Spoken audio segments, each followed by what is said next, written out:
Bueno, chicos, ya más o menos, perdón, dicho, o a grandes rasgos, este, ya vimos cómo es una pila electroquímica, ¿no?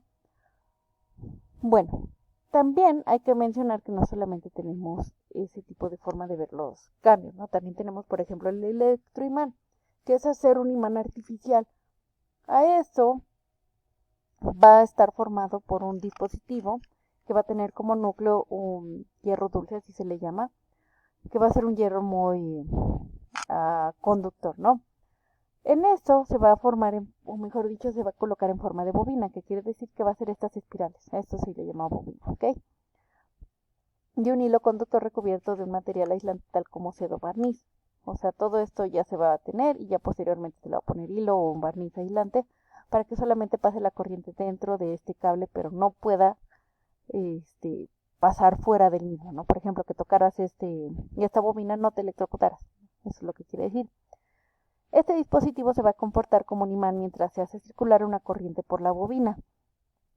Cuando cese el paso de la corriente por esta bobina, también va a detenerse esta fuerza magnética, no esta atracción. Este principio se utiliza, por ejemplo, para las grúas magnéticas o los mandriles magnéticos. ¿Por qué? Porque al momento de que se acciona el imán, pues va a traer el material que requiera, ¿no? Cuando se apaga, puede soltarlo y ya no va a traer más material es conductor, ¿ok? En esto vamos a tener fuerza lateral debido al campo magnético. O sea, cuando un alambre es colocado de modo transversal entre las piezas polares de un imán, ya sea permanente o eléctrico, se va a mover lateralmente si pasa por él una corriente. Ese movimiento va a ser perpendicular tanto a la dirección del alambre como a la dirección del campo magnético. A ese fenómeno se le llama fuerza lateral, ¿ok? Quiere decir que si tenemos, por ejemplo, dos imanes de ambos lados y en medio de ellos hay un alambre que sea conductor y que tenga una cierta corriente, al momento que se pone una corriente va a haber diferencias de, de polaridad, ¿no? De repente un electroimán va a ser positivo, otro negativo y estos cambios van a hacer que se mueva dicho alambre, ¿ok? Pero ¿dónde podemos visualizar mejor esto? Es en el motor eléctrico. En los motores de corriente alterna y los de corriente continua se basan en un principio de funcionamiento. Establece que si un conductor por el que circula una corriente eléctrica se encuentra dentro de la acción de un campo magnético, este tiende a desplazarse perpendicularmente. O sea, tenemos nosotros nuestra bobina que va a tener un rotor, ¿no? Esto va a estar montado sobre un eje y va a tener electroimanes adentro, o sea, va a tener metales conductores que puedan agarrar una polaridad en cierto momento. A los lados o pegado a la carcasa van a estar los imanes, estos van a ser imanes naturales, o sea, no les vamos a modificar sus cargas. ¿Qué va a hacer cuando la corriente entre por el eje? La bobina y el rotor van a hacer que de repente tengan una carga definida este rotor. Por lo tanto, como va a tener una carga, va a haber una fuerza de repulsión entre ciertas polaridades del imán, haciendo que se mueva y de esta forma el motor eléctrico funciona, ¿ok? Pero también hay que ver cómo nosotros mediríamos esta situación, pues va a ser gracias al galvanómetro de Arnsolbach. En él, al circular la corriente a través de la bobina, que es esta bobina que tiene, se va a producir un campo magnético que interacciona con el producido por el imán permanente, originando una fuerza F. El movimiento de la bobina está compensado por un resorte, y dependiendo de la corriente que tenga, va a ser los giros que dé esta bobina para que se mueva dentro de una escala y el galvanómetro te diga qué corriente es la que está persiguiendo. También vamos a tener lo que es la inducción electromagnética. ¿Qué quiere decir? Bueno, primero hay que irnos mejor dicho a la historia, donde el 29 de agosto de 1831 Faraday descubrió el fenómeno de la inducción electromagnética. Él demostró que si introducía un imán dentro de una bobina se producía una corriente transitoria, como habíamos visto anteriormente. Y análogamente, si en vez de meter el imán lo sacaba, se producía una corriente, pero esta vez de sentido contrario. Resultó que para producir una corriente el imán tenía que moverse en relación al carrete o a la bobina, descubriendo que de una forma de inducir una corriente eléctrica en un circuito por medio del movimiento de, de estos imanes sin necesidad de uso de pilas, ¿no? Que hubiera una energía adicional. No era necesario. Así es que no era necesario con este experimento que hizo Faraday que se pusiera una corriente, bueno, que hubiera una fuente de energía eléctrica, ¿no? Sino que solamente con el movimiento de este imán por medio de esa bobina podía obtener un movimiento y de esa forma él demostró la inducción electromagnética, que era lo que nosotros habíamos visto. A ver, un minuto.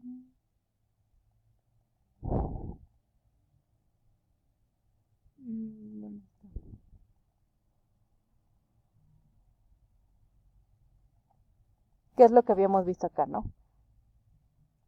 Este es el mismo experimento que nos está diciendo de en base a la inducción, que si se fijan en este cable no tenemos energía eléctrica, no se está inyectando nada, pero solamente el simple movimiento del imán de meterlo, sacarlo o de ponerlo en cierta polaridad va a hacer que se genere un flujo y este flujo se podría ver reflejado en cierto tipo de movimiento. Eso es lo que explicó Faraday a grandes rasgos, ¿no? En eso consistía su experimento de la fuerza, de la inducción electromagnética. Por lo tanto, como decíamos, descubrió un modo de generar la fuerza electromotriz necesaria para producir una corriente eléctrica sin ayuda de pilas, o sea, sin ayuda de una fuente externa de energía. Eso es lo que logró hacer Faraday. De ahí, alguien más que también aportó para el estudio de la electricidad que conocemos hoy en día fue Lenz. En este, dice que el sentido de la corriente inducida será tal que su flujo se opone a la causa que la produce. ¿Qué quiere decir? Bueno, Lenz plantea que los voltajes inducidos serán en un sentido tal que se opongan a la variación de flujo magnético que las produce. Esta ley es una consecuencia del principio de conservación de la energía, la cual recuerden que quiere decir que la energía no se crea ni se destruye, solo se transforma.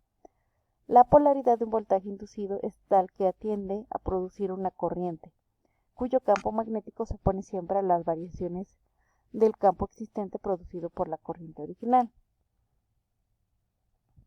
¿Qué quiere decir en pocas palabras? Pues la ley de Lenz dice que la fuerza electromotriz inducida tiene un sentido tal que sus efectos tienden a oponerse a las causas que la producen.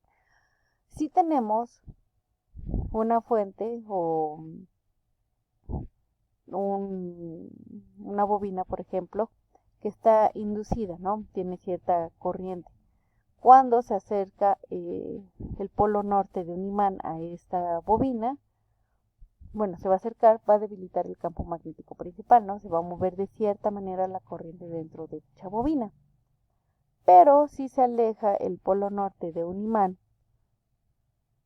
se va a mover en sentido contrario y va a reforzar el campo magnético principal, ¿ok? Eso es a grandes rasgos lo que nos estaba diciendo la ley de Lenz. Bueno, eso es referente a la electricidad. Ya vimos quiénes están aportando algo referente a este tema, ¿no? Pero hay que considerar que todo esto fue gracias a que se supo de qué forma está hecho el núcleo atómico, ¿no? En el núcleo atómico o el núcleo del átomo está formado por partículas llamadas nucleones que se mantienen reunidas por fuerzas no muy bien conocidas. Más sin embargo, hay dos teorías. Uno es el modelo de gota, que el modelo de la gota líquida es un modelo de física nuclear que trata el núcleo como una gota de fluido incomprensible. Está compuesto por nucleones, protones y neutrones que permanecen unidos debido a la fuerza nuclear fuerte. Este modelo fue propuesto por primera vez por George Gamow en 1930 y también hay el modelo de capas. En física, el modelo de capas nucleares es una teoría creada para descubrir la estructura interna del núcleo y una dinámica para los nucleones. Estos nucleones tendrán un número cuántico adicional, un isospin, cuya protección nos dirá si el núcleo se trata de un protón o un neutrón, ¿ok? O sea, solamente quieren explicar de una u otra manera cómo es que está conformado el núcleo del átomo. Y en el de la gota, pues quiere decir que todas están, digamos, como las gotitas, ¿no? No es que se separen muchos los átomos del agua, sino que se unifican en esta forma de gotita y se mantienen, ¿no? Y algo así nos están diciendo en el modelo de la gota. En el modelo de capas nos lo manejan algo así como un tipo sistema planetario similar. Y nos está diciendo que va a tener un núcleo en el cual vamos a tener los isospin y nos dirá si se trata de un protón o un neutrón dependiendo de cómo esté el número cuántico, ¿ok? Eso es a lo que nos va a estar relacionando o diciendo estos ejemplos de los núcleos del átomo, ¿ok? Pero también hay que considerar que vamos a tener rayos cósmicos, que son la radiación cósmica como tal. Son partículas subatómicas presentes del espacio exterior cuya energía es muy elevada debido a su gran velocidad. Usualmente son puros protones que al chocar con la materia producen una radiación cósmica secundaria en chubascos o estallidos.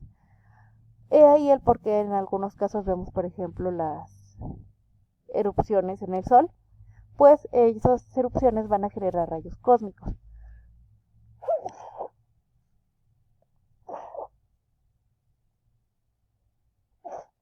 Y estos rayos cósmicos van a caer sobre las demás cuerpos celestes, ¿no?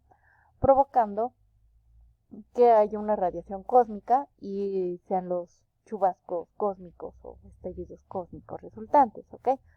Bueno, chicos, hasta acá llega la clase del día de hoy. Continuamos en la próxima clase. Que tengan un excelente día, chicos. Estudien, por favor.